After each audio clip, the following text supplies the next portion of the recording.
Welcome to Fixate Today Book Club, where we obsess about books and want to share our fixations with you.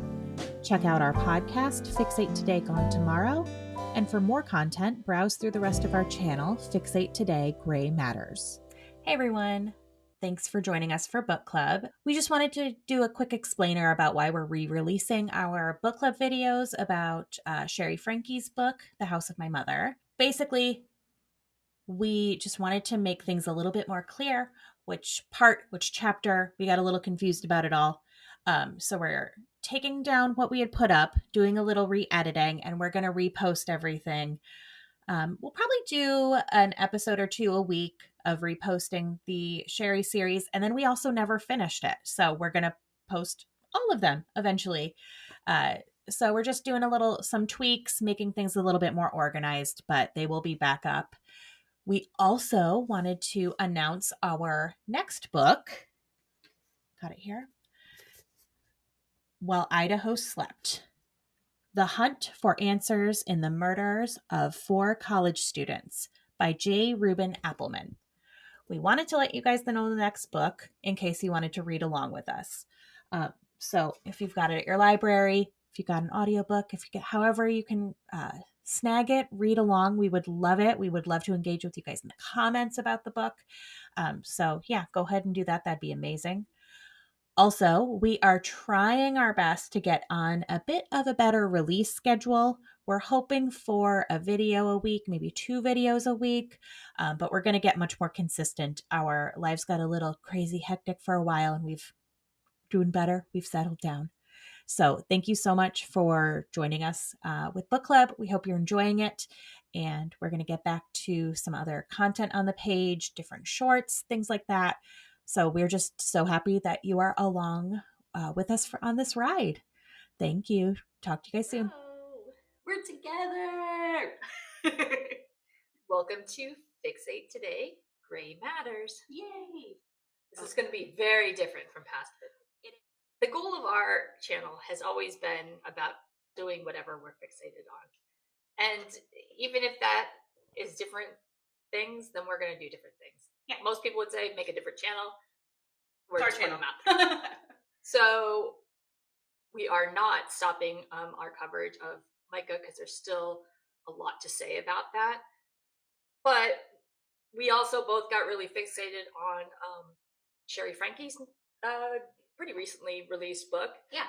And so we're going to do this one as a little bit of a book club. Yeah. And talk through the book in pretty good detail and see how it goes. If you want to read along, great. We're going to pretty much, if you don't want to read, we're going to pretty much go through it. Yeah. And we'll see if this becomes something that you enjoy. We can make a little bit more of a book club as one. I mean, we'll still do other things, but as one. Yeah. And we've done a crazy deep dive on Ruby Franke and Jody Hildebrandt on our podcast. So if you want to hear the stuff we've already walked through, that's over on Fixate Today Gone Tomorrow. Just a friendly reminder, I have ADHD and can't sit still, and I'm already kicking things. So yeah, just go check out if you want to just learn what we've already done on this topic. That was our first series, and then we went back to it. Do you want to give a really broad overview? Yeah. Okay. So Ruby Franke was a YouTube family vlogger. They amassed a crazy high number of subscribers very quickly. She gave off the impression that she was this perfect Mormon wife and mother. 2 years ago now, it was discovered one of her children escaped the home that he was being held in. It led to this enormous collapse of she was horrifically abusing her children with the help of a Mormon therapist named Jody Hildebrandt. Their channel completely imploded before that happened, and she's now in prison for horrific child abuse. That's super vague. Yeah. So woman had YouTube, showed how perfect her family was, had 6 kids. This therapist came into her life, basically brainwashed, turned everything upside down, to the point where then she went to live with this therapist with some of her children. The children started being, two youngest, incredibly abused at a horrific level. One escaped to be able to get police involved, and now they're both in prison. Yep. So this, and what we're doing, her oldest child wrote a book about her experience, about her life. So it's not about the entire story, the entire matter. This is from her perspective what happened. Yeah, this is her story entwined with the story we just really quick ran through. And the title is The House of My Mother by Shari Franke. Yes. The title comes from a verse in the Bible from Song of Solomon.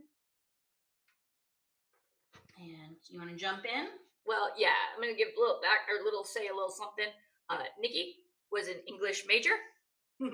I was a pharmacist. So she will be able to talk through this much better and much more eloquently than I will. So, and here's where it starts. She got into the intro. I'm like, I've never read it in the introduction to a book. So. Yes, I started with the introduction. The introduction is entitled Finally, and it takes place August 30th, 2023, which is the day that Ruby Franke was arrested. Shari Franke hadn't seen her siblings in over a year at that point. She was trying to find protection, to get help. Nobody would. That day, a neighbor called her to tell her that police were at her house. And she assumed that meant the children, her siblings, were dead. She had been cut off, disconnected from the family for months. I mean, she said, over a year. Yeah. Her mother, Ruby Franke, had disowned her the year prior. And, sorry, I also have the book marked, so bear with me. This banishment of Shari came from when Jody Hildebrandt joined. I don't even want to say joined their family. Moved in, she became entwined with Ruby. Shari writes, Jody, our family's very own cult leader, a false prophet who swept into our lives like a hurricane, turning my mother into a fawning, starstruck acolyte who lapped up her every demented word like it was holy water. My father, once our anchor, had been banished, leaving Ruby and Jody to rule unchallenged over my 4 youngest siblings who were still there with them. Shari and the neighbors had called DCFS a number of times. Nothing ever came of it. When Shari got to her family home, officers asked her for the layout of the house and specifically asked if there were any safes or guns in the home.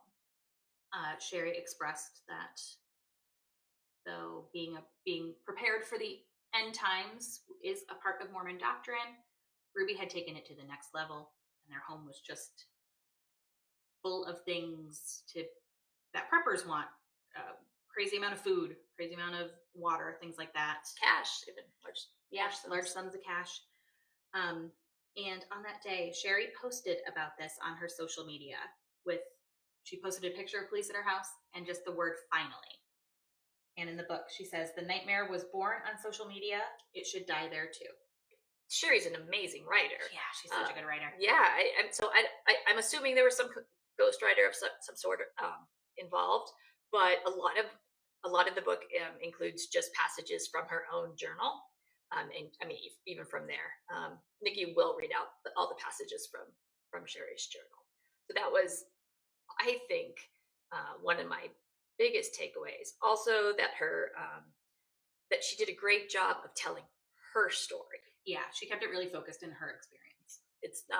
She was very respectful of her siblings, which was great. And then for those that followed the story, there was also we find out about a major traumatic event that was happening in Shari's life that was not otherwise discussed. Yeah, it wasn't public at all when everything came public, and that she had to deal with it without her family. Yeah. It was all. My biggest thing I got is when we were doing the podcast, we would always go back and forth with like, who's the evil person? Who's the person who caused everything? Was Ruby the bad or Jody the bad? And ultimately, Shari says that Ruby always had this ability within her.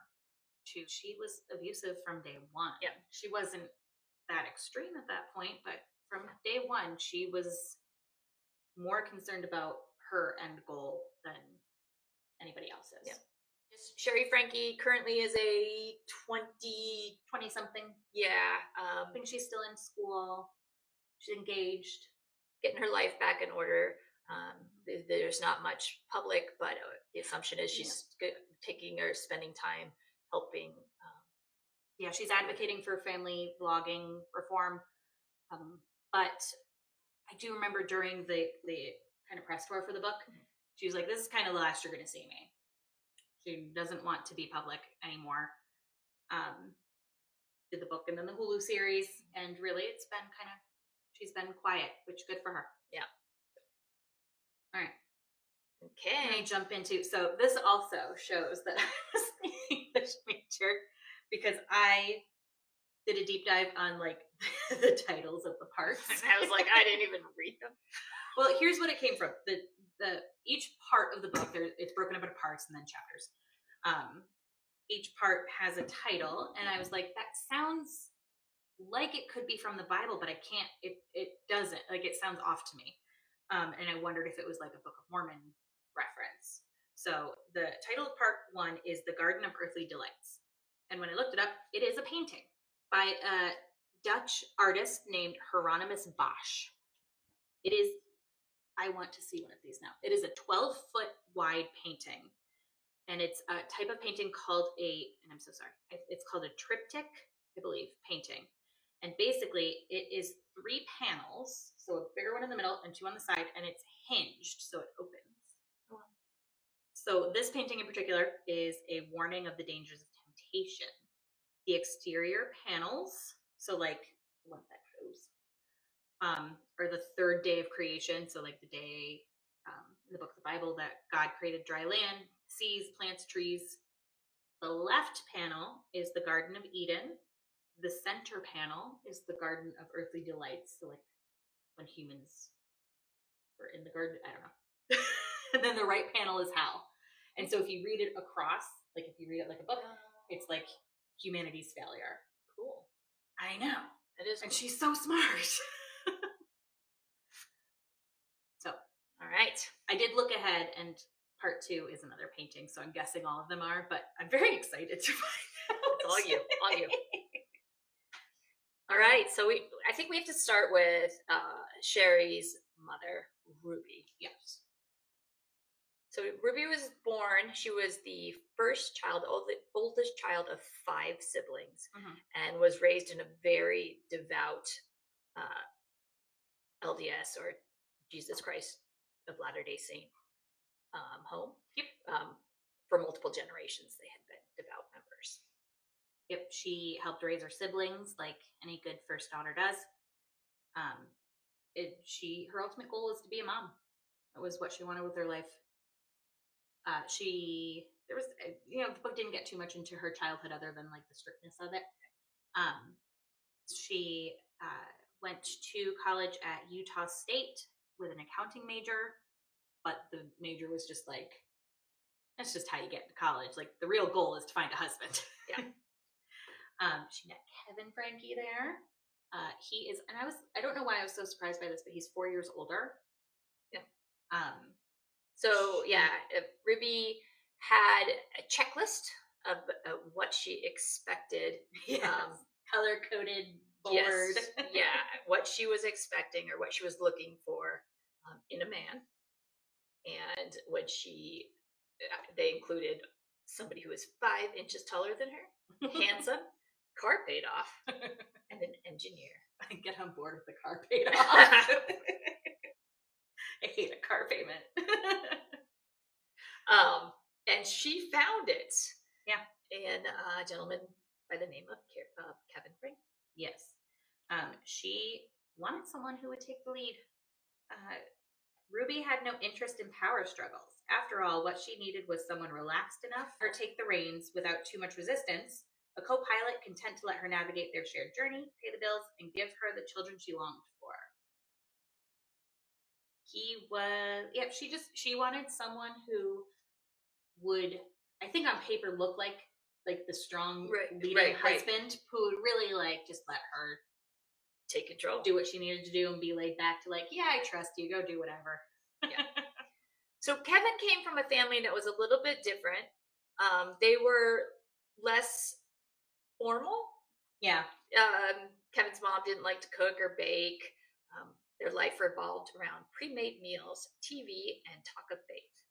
The household was generally relaxed, without a lot of rules, an easygoing environment that sculpted Kevin into a gentle, even-keeled sort of guy. Yeah, kind of sounds like my house. Yeah. So it was exactly not what it was. The perfect person for Ruby to mold into. Yeah, and probably someone who maybe wanted some of that. Yeah, kind of craved. Just tell me how to be a good husband, I'll do it. So they were sitting on a couch under a blanket, and Kevin glanced over and noticed another guy, one of Ruby's admirers, sitting way too close on her other side. His stomach dropped as he realized Ruby was holding this guy's hand under the blanket too. Is that just weird? That's just weird to me.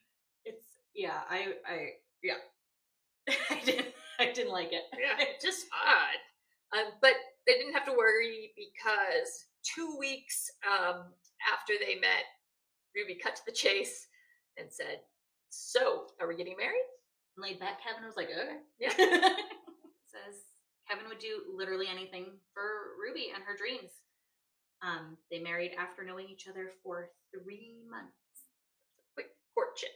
And this quote, I think, is this summary of why Ruby is the way she is and was the way she was. Ruby's entire self-worth was built on exceptionalism. So if she couldn't be extraordinary, then what was the point? It's almost to me like this insatiable need for exceptionalism. Yeah. Which inherently you can never fully achieve. So you're always seeking that throughout your life and can never truly be happy is the way I see it. Yeah, absolutely. And it is why I have an insatiable need for mediocrity. Yeah. That's achievable. That's achievable. It is just exhausting to live your life that way. And we'll over and over again see this theme of needing to create the perfect family life. Yeah. It's not living the best life even, because living your best life would mean that your family's living their best life too. It's creating it, and it's having children. It's curating it. Yeah. All right. So that is chapter 1. The chapters are really short. Yeah, so we're going to do it by part. So let's move on to chapter 2, called Teardrops.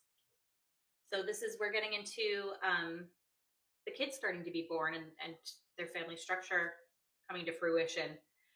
Shari was born when Ruby was 21, and she had a difficult pregnancy and labor, which I think right off the bat kind of impacted that perfect image. You would think the perfect wife and mother would have the perfect pregnancy, easy labor. At 3 months old, Shari was diagnosed with an intestinal blockage. She just wouldn't stop crying. Shari says, "From the start, it seemed my childhood was destined to be a fight for survival." Oh my gosh.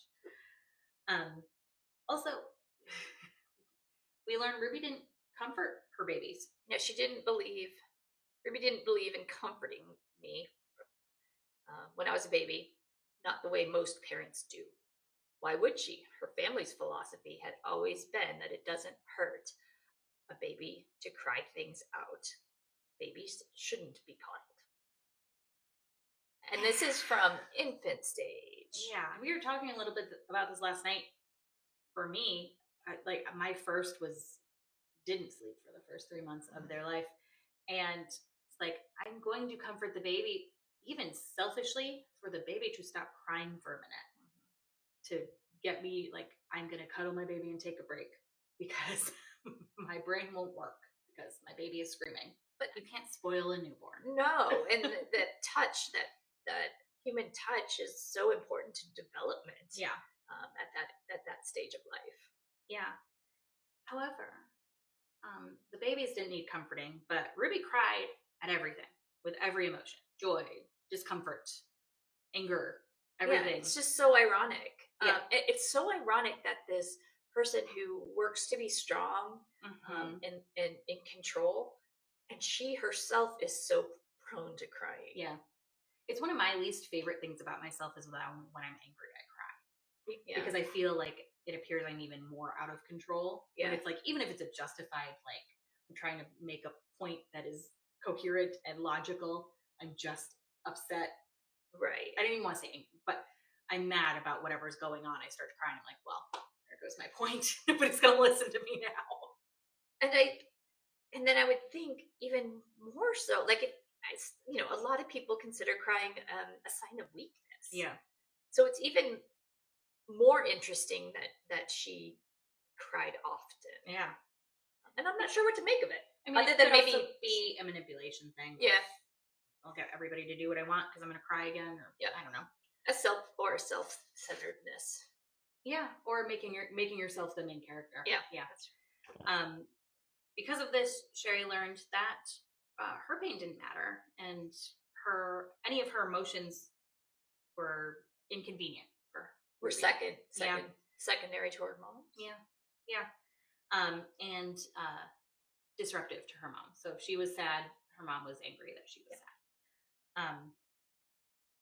And she learned eventually, but obviously at this time didn't know. Like, she just wanted a love that Ruby wasn't designed to give. She just didn't know how to be that kind of caregiver. So, and she never seems to become that. Yeah. Again, a trend that we see throughout the entire book. Yes, exactly. So, like we said, chapters are short. You're on chapter 3 now. I hate this title. This is Mommy Isn't Very Nice to Me. Yeah. Is the title of this chapter. Yep. We start with, in 2005, Shari Franke being born. Seems to be a 2-year age gap between just about all the kids. 2007, the third child was born. At this point in the book, she shares that she's not going to use the names of the minor children in the book. She says she's open to using, like, her parents' names, obviously her own name, and Chad's name. I'm assuming he even gave permission, but he was also an adult. Yeah. She says, this isn't an oversight. It's my last line of defense for them. In a kinder world, their stories would not be fodder for a book. Their private moments would be their own, known only to friends and family, not dissected by strangers on the internet. But peace and anonymity were never in the cards for us. We have Ruby to thank for that. Ruby and her insatiable hunger for attention and success. So Ruby decided to become a mommy blogger. And this is before YouTube and all the things. This was like, you're posting your stuff on the internet. Yeah. And on, like, a website. And she wanted to show her perfect life. Yes. It was about showing her and people seeing it. Yeah. A side note that Shari takes us on that we've talked about quite a bit is that the LDS Church was meticulous. It still is meticulous about its members documenting life, documenting journaling, and it came to a point that they started openly saying, like, use technology to document things. You can reach more people. We can get more people to join the Mormon Church by being open about it. And Ruby saw this, well, I guess, as a way to have others see her perfect home. But she just, what she disguised it at is, I want my children to have a place on the internet to go and enjoy reading about themselves, to see how they've progressed. Yeah. So this is for the kids' sake, largely. Yeah, that's such a... I just hate stuff like that. That kind of manipulation. It's like, I'm doing this for your own good. This is a gift to you. So her blog, I like the blog name. Or I think it's funny. It was I called don't like the blog name. Good Looking Home Cooking. But my favorite part is on this blog where she shared recipes. She didn't actually cook them for her family.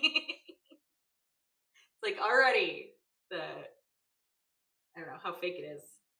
She's like not actually making the recipe. She's like, my family loves this. And they're like, we're having chicken nuggets again? Yeah. And they even say it was aspirational rather than realistic. Yes. Part of an image that called for smiling, flour-smudged mama and a gaggle of cherub children gathered at the table. Yep. Yeah.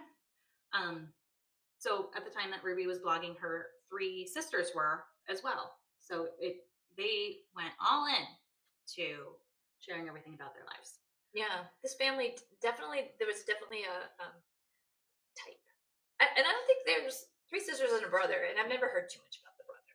They say later that even he was doing some vlogging eventually with his family. But he's definitely not as public as the sisters. We come back to Shari. She was made to begin piano lessons at age 5. She saw at this time, like, she did not like piano lessons, and Ruby wanted her to be perfect. So that's when kind of the smacking started if Shari messed up or complained. Their family dog was a source of comfort, which made me happy that she brought the dog up. She's like, okay, there's something. Also, weirdly, she started experiencing tummy aches at the age of 5, and that Ruby would just say, just go to bed, you're fine. And that's obviously when her anxiety started. She wasn't allowed to sleep with a nightlight. Oh, I forget. Yeah. It was,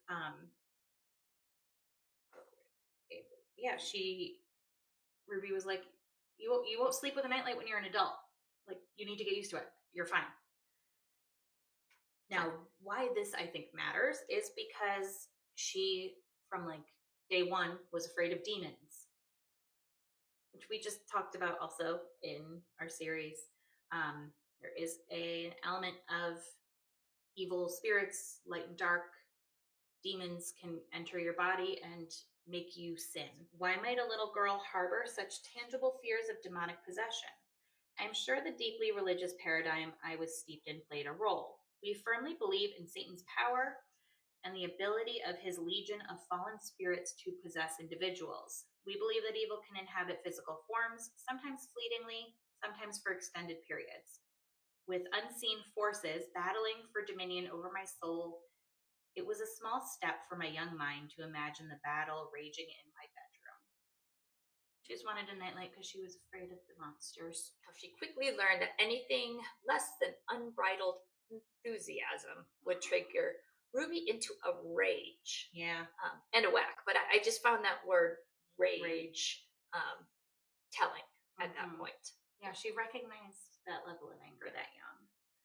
Perhaps, too, my constant state of dread around my emotionally volatile mother had primed me for such fears, as if my subconscious, unable to make sense of the chaos at home, had conjured supernatural terrors to give shape to the formless anxiety that seemed to permeate our home. I just want to end this chapter with the part about the piano piece. Okay. Ruby said she thought Shari was ready to move on to a new piano piece. And the piano teacher was like, let's do 1 more week. You're almost there. And then she noticed how, like, Shari got tight and upset, but didn't say, like, my mom said we can move on. It was like she felt it. It just felt the change in Shari. And the teacher was like, you know what? You're doing great. Let's move on to the next piece. Like, people noticed, but it's, I'm not trying to say like the piano teacher did anything wrong, because I don't think seeing a kid get like tensed up or worried that their mom might be upset or annoyed at something is like, you don't call CPS for that. Right. But it's like people noticed this anxiety in this kid. Chapter 4, The Rage Inside. 2009, the Franke had their 4th child, another girl. And this story is so interesting. Will you bring me, this is Shari speaking, will you bring me silk pajamas too when I have a baby? Absolutely, absolutely, Ruby said, her voice light. When you have a baby, that's when we can be friends. Just as Ruby had to become a wife and mother to truly earn her own mother's respect, I too would have to do the same. I would have to wait to be loved. So it was always about creating your own family, having your child, getting married, right from the very beginning. That is what the goal was. Yeah, and that I want to know so much more about Ruby's childhood. I do too, because that seemed to be instilled in all of them. Yes, very much. Just weird side point. Shari also points out her 3 aunts and their husbands were all present at the delivery. Oh yeah, gross. And as the story went, my sister just popped out very fast. I say gross because if I could have had my babies completely alone, like not even a doctor, I would have. And we don't know. I mean, I don't know if that meant they were like in that waiting room at the hospital, or if I hope so. She says present at the delivery, and if so, that's just weird. Yeah. And when we go back to the title of it, Rage, we see that. Let me just read. Whoever was nearest bore the brunt of her frustration. A toppled vase, a stray toy, a glass bearing the faintest smudge, all became excuses for her assaults. We're talking about Ruby. And I just think what I got from that is just an illogical trigger of frustration. Yeah. Looking for reasons to be frustrated, even if, or to rage, or to be angry, even if they were items that the children couldn't control, or mistakes. Yeah. Just things that happen. Yeah, I agree. And I just, like I said, it's so exhausting. It has to be so tiring to live that way. She also spoke of, they talk about cleaning a lot. Yeah. And having the child clean as punishments. And, well, it just was maybe I should have had kids who clean more, but she called her family or her kids her pint-sized cleaning crew. Yeah. And would have cleaning blitzes where everyone had to clean diligently for 1 hour. Which I'm gonna say doesn't sound like the worst idea, but that I'm thinking now, part of like when COVID lockdowns very first happened, my youngest was preschool, so like I had elementary school kids, and it was like end of the school year to the summer. I was like, I need to have some sort of structure. So it was like the most structured we ever been, because I'm not that person very much. And I was like, but I'm going to lose these kids. Like they have to finish the school year. So we'd set up like a schedule for the day. And part of it was like 10 minutes of cleaning. It was like, I don't care what you clean. I need you to clean for 10 minutes. And then I like set. Did they? They did. Once it was like part of the routine for the day, it was a conversation about like Ruby having a hard time having so many young kids and being pregnant and breastfeeding and all the things. Like the best mom in the world is going to have moments of struggling. And that's when like the cleaning blitz stuff came. It's like everybody needs to be busy and productive. Okay. Get them out of her hair and get the house clean. Yep, that's what I think. Okay, and there was just a passage that I found just weird. Yeah. So this was after a miscarriage, though. So I think that's important to first, like some context of this passage. Shari said that around this time she had her 3rd miscarriage. Oh, I don't remember that. And Shari doesn't remember ever grieving, but like something changed with this one. It is said that one night she had a dream. She was grocery shopping and saw a little boy standing alone by the apples. Very specific. Mm-hmm. She asked him where his mommy was, and he told her he didn't have one. Would you like to come home with me? She said. I could be your mommy. And he nodded his head, and Ruby put him in the cart on top of the bread and bananas. Why this on top of the bread and bananas? That's funny. He didn't even squish the food. Yeah. Here's why I think that's important, and it's from what I've learned from the show Sister Wives. There is a scene where the young, hot, newest wife, they're talking about if they should have another baby, her and the husband, and she's talking about how she's had dreams. I will say, I think TLC is like, every now and then they're like, you got to slow down. Like, we're not saying it's the Mormon church. We're not saying it's LDS. We're not going to say you had a vision. You had a dream. She says she has had dreams and she has a spirit baby somewhere out there, and that maybe they need to get pregnant again because she's had visions of a spirit baby. And I do think it's a thing of like the belief that your babies are somewhere in the heavens and just waiting to choose you. Yeah. And so there is like kind of that thing. And maybe, you know, thinking about it, I don't know, the fact that he was put on the bread and the bananas. Yes. He was perfect. Like this was going to be her perfect child. Yeah. She did see pregnancy as like a holy calling. So I think what we'll see like when she stops having babies is when things really like she starts falling apart. Yeah. All right, so we are on to chapter 5. This is called Pioneers, this chapter. The family moves into a new house when Shari was 8, and Ruby decided to paint all the walls yellow because she felt like it was happy. I think they had a rather small home before this. This was a big move. Yeah. This was a big deal. Everything was yellow because it was her favorite color. She wanted everything to be happy and wonderful and perfect. Oh, they talk about their home being in Springville, Utah, which is like a place like steeped in like LDS history. Yeah, and what is it, like about 2 hours from Salt Lake City? I think so. Something like it's yeah. And I think Provo. Yes, was that's like the temple they drive to. Is Provo, so it's close enough to go to church. At 8, Shari was baptized. That's the typical age that Mormon kids are baptized. And the sex talk followed. That seems young. I agree. Did you? Apparently so did she. She says, I was left with a sense of disgust and confusion, viewing sex as a weird, slightly gross thing that adults obviously did out of duty to God rather than desire. Yeah.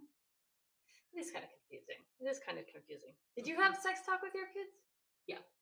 What age? Probably like 4th or 5th grade.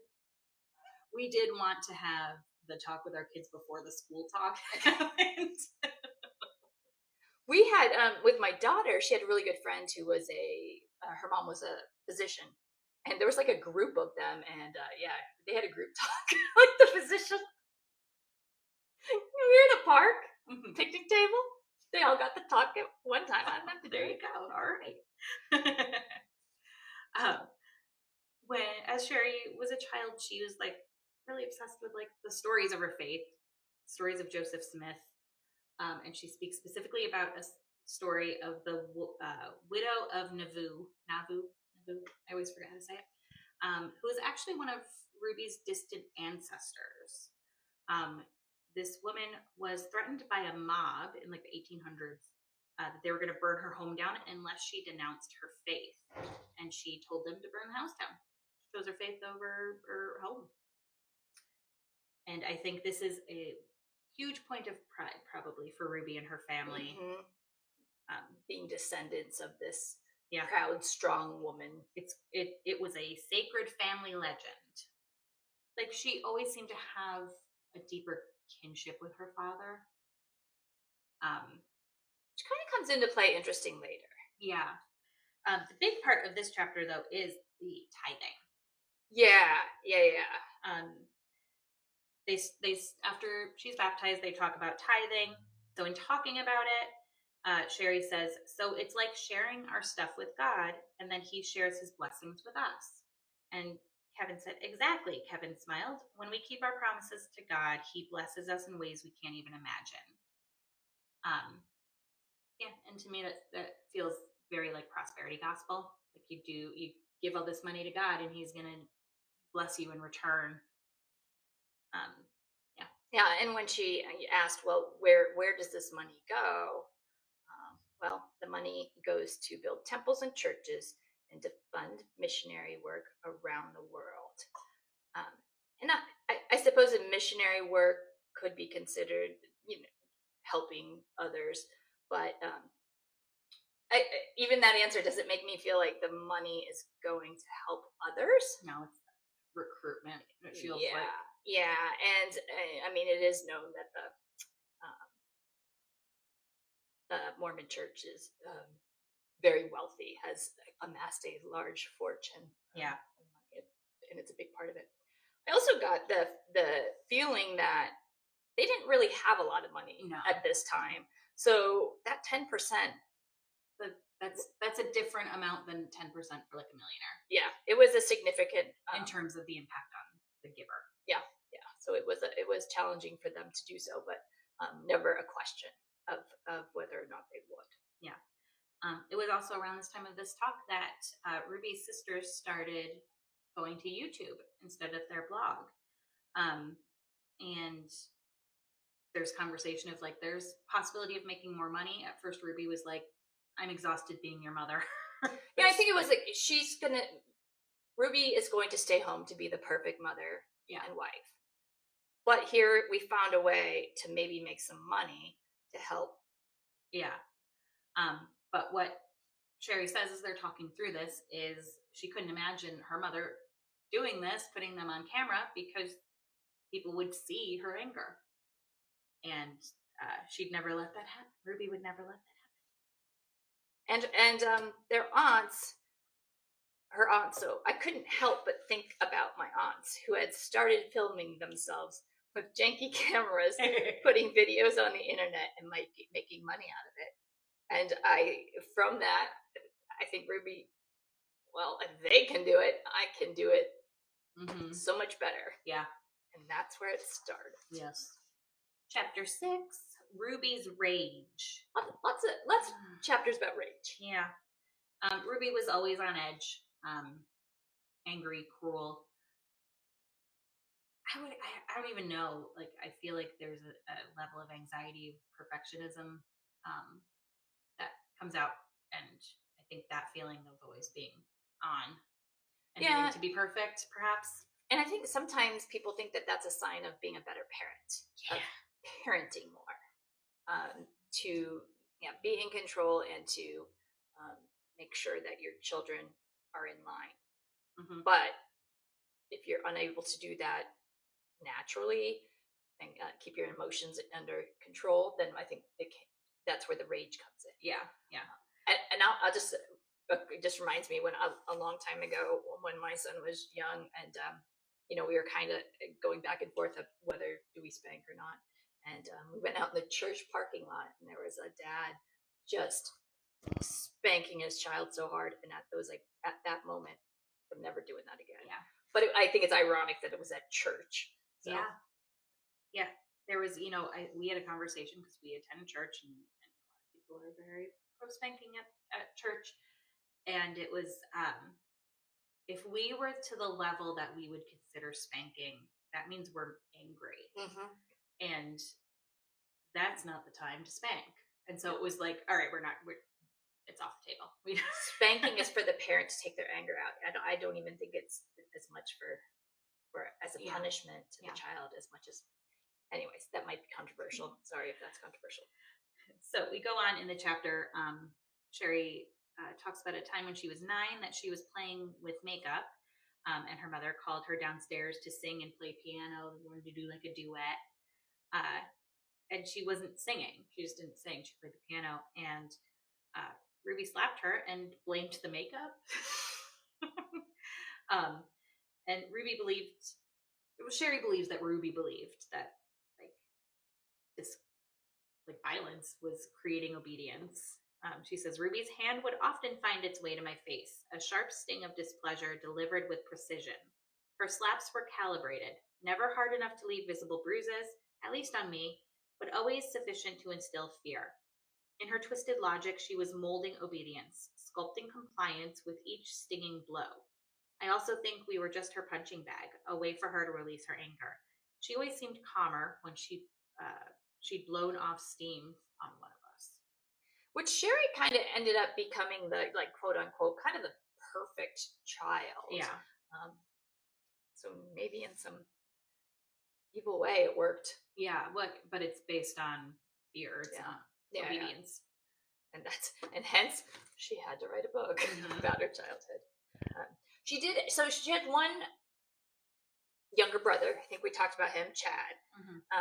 And he was always considered maybe like mischievous. Yeah. When really what he was a prankster. But he got in trouble a lot. Shari recounts the time that Chad snuck up and cut a chunk of her hair. So she was sitting on the ground, like floor, just reading in her bedroom, and she heard snipping and felt a bit of a tug on her hair. She says, startled, I whirled around just in time to see Chad, my impish 7-year-old brother, darting past, a pair of scissors clutched in his hand and a mischievous grin on his face. My hand flew to the back of my head, where a small clump of hair was now conspicuously missing. And so we see this prankster Chad. Yeah. Doing something I think most kids have done. All of my kids cut their own hair. Oh, their own. Yeah. Yeah, I think my mom did their own once. But still, like, I mean, it's annoying. My kid would get in trouble. There would be a consequence. But there's more to it with Chad. Yeah. Well, I think it matters that Ruby loved Shari's like beautiful long, thick hair. Yes. And as we go on, we can see there's sort of this trend. There's something about hair that we will kind of see throughout. So again, so Chad was already showing his tendency for pranking and clowning around, as many little boys do. He seemed delighted in causing mischief and mayhem, and he was always looking for a new way to get a rise out of people. But this was not funny for Ruby. Yeah, she initially like stormed in and said to Shari, like, why did you do this to yourself? And Shari, like, as kids do, was like, it's not me, Chad did it. And so Chad got the consequence. Yes, followed by Ruby yelling, Chad, come here. Her voice rang through the house. And I winced. Chad was in for it now. So Ruby ends up dragging Chad into the bathroom. She says, come on, buddy, let's go to the bathroom. Time for you to have a little haircut, too. Oh, it just sounds so evil the way. And Ruby shaved, like, just in the middle of Chad's hair.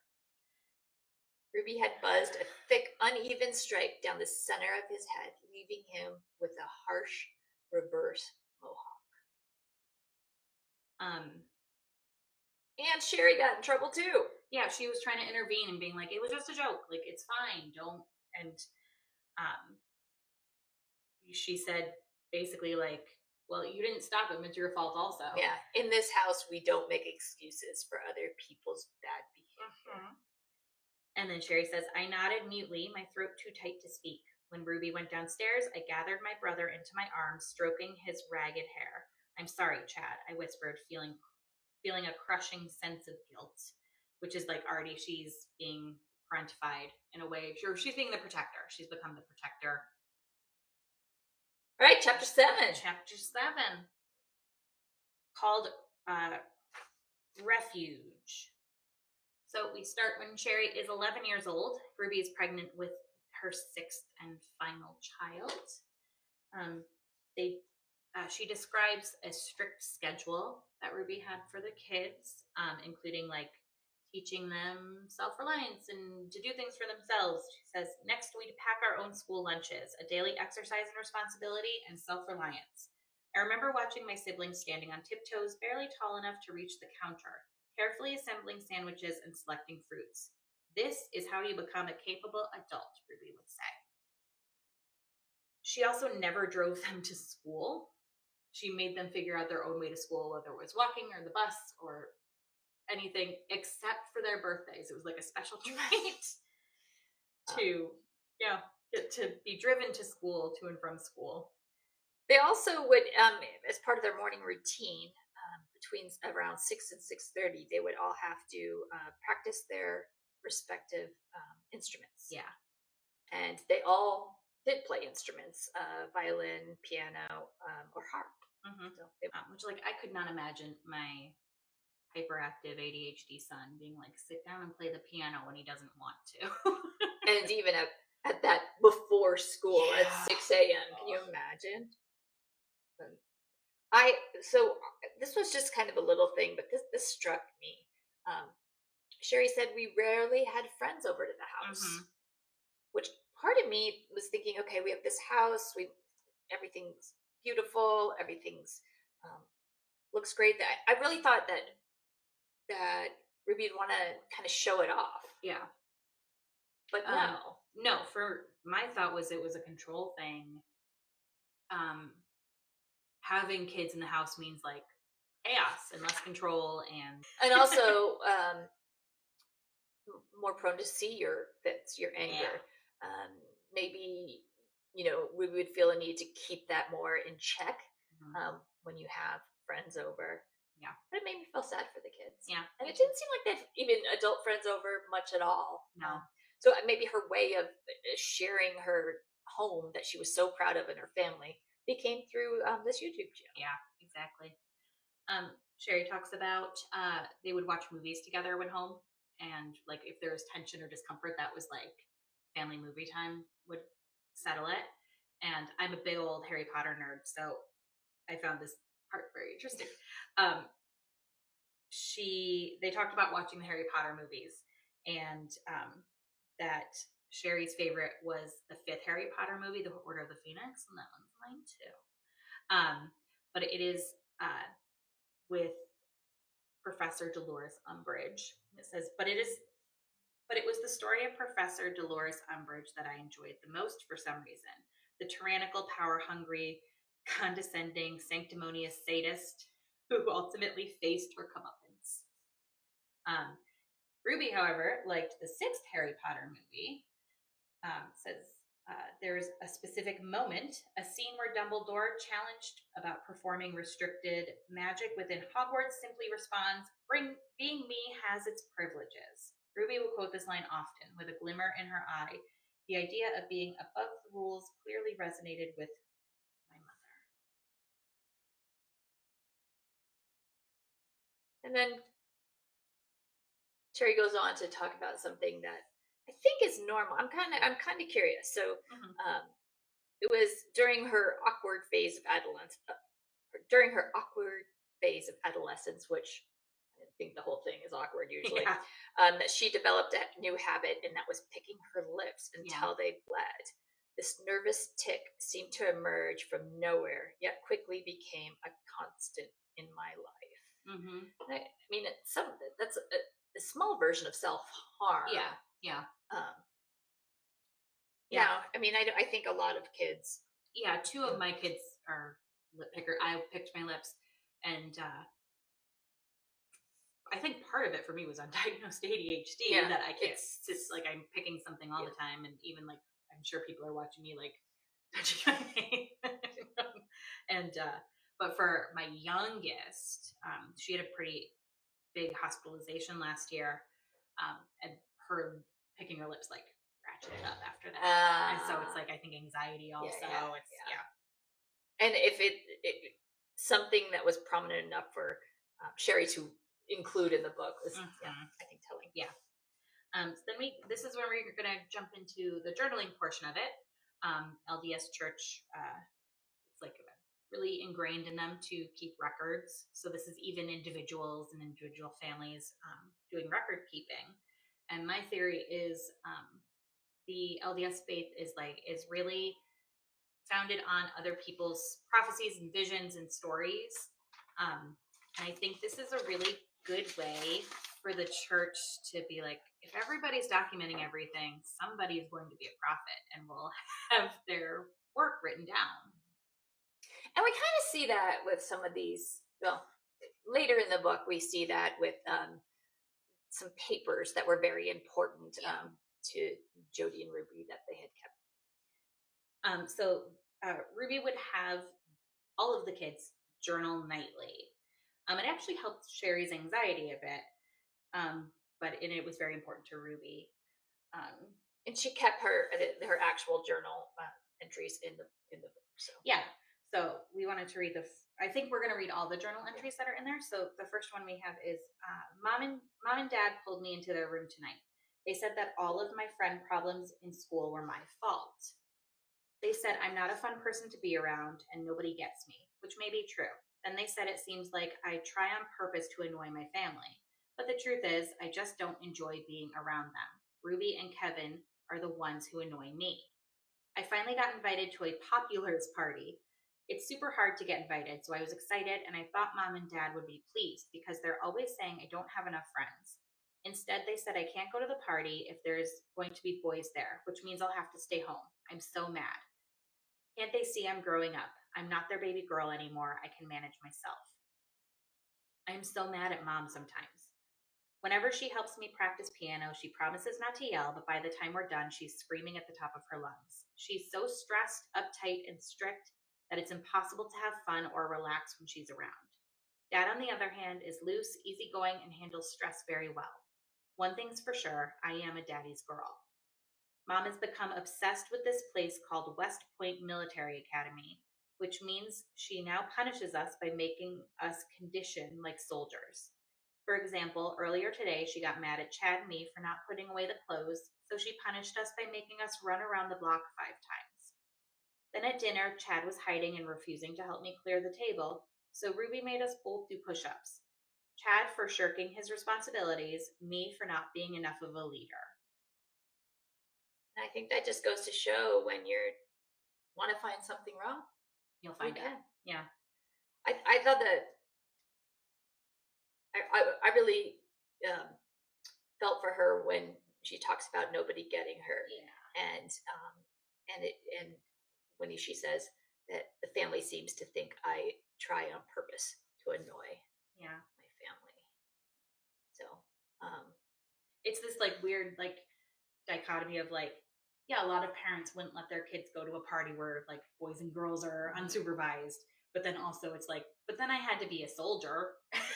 It's like normal like teenage things, and then some just abuse sprinkled in. Yeah, and I would think Ruby, as she said, she was pushing her to have more friends. I'm sure Ruby was popular when she was young and would very much like her daughter to be popular. But again, that dichotomy. Yep. So we close the chapter with the continued insistence of Ruby not being friends with her children. So I know, we talked a little bit about this, like parenting is like that. You have to be a parent, but you have to be open enough. And I don't know, my kids tell me, I think everything. But I can also be like, here's consequence. Like, I don't know. Yeah. I mean, I think of my kids as my best friends. I really do, especially now that they're older. But that doesn't mean that they weren't guided and disciplined and taught.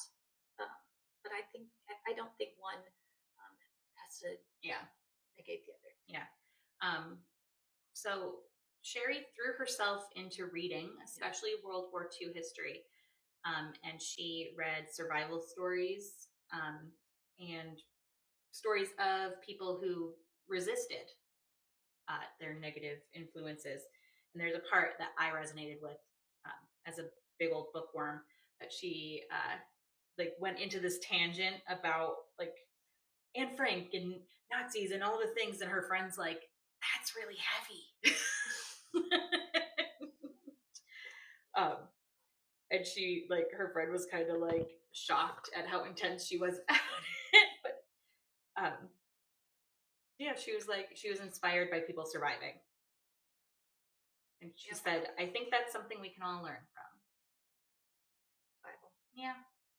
So that is the end of the first part. We'll be back with part 2.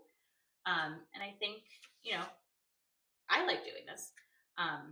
We'll just keep going part by part. And hopefully you guys like it too. Yep. It's our first time. We'll get better at it too. Yeah. This time. But we'd like you to enjoy. And please leave us comments. Yeah. And if there's books you want us to look at in the future, we want them to be fun. Yeah. Kind of books that have to do with some of these headlines. We don't want to get too heavy into them.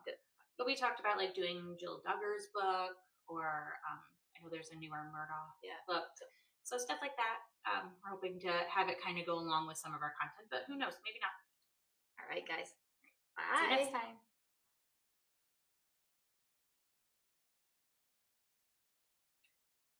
So she was grocery shopping.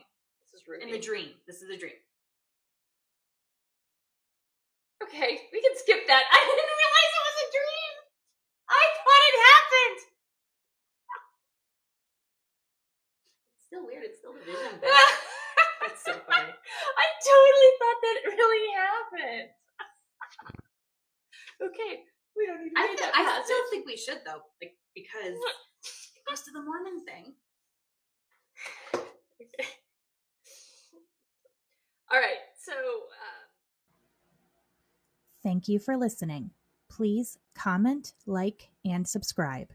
You can also check out our podcast, Fixate Today, Gone Tomorrow, for more content. Have anything you'd like us to fixate on? Reach out and let us know. Thanks for joining us. Disclaimer: we are not investigators, journalists, detectives, law enforcement, or historians. We are two neurodivergent ladies who just hyperfixate. Please do not take our opinions and ideas as statements of fact. All allegations are just that. We are not accusing anyone of anything, simply offering our interpretation of what we've researched.